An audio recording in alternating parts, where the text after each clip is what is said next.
السلام عليكم ورحمة الله. أهلا بيكم في فيديو جديد.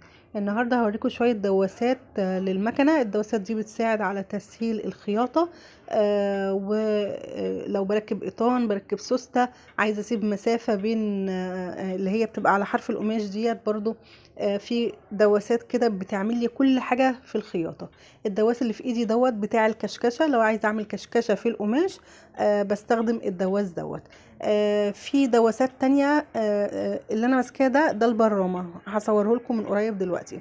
في دواسات كتيرة من اللي انا ماسكاها ديت زي دوت كده، بيسيب مسافة من حرف القماش لغاية الابرة قيمة نص سنتي، ربع سنتي، يعني على حسب المقاس بتاع الدواس. بيبقى في منه مقاسات كتيرة قوي، بتوصل لغاية ممكن سنتي كامل. هنا بقى الدواس دوت نفس الشيء برضو، وبيبقى فيه زي حاجز من تحت كده عشان القماشة يعني ما تطلعش براه. تمام، دوت كده بيبقى فيه الحتة السن اللي نازل من تحت دوت، ده حاجز عشان القماشة ما تطلعش بره الدواس. في كمان الدواس بتاع القطان اللي انا ماسكاه ده بتاع السوستة. لو عايزه اركب سوستة ولا حاجه بستخدم الدواس دوت.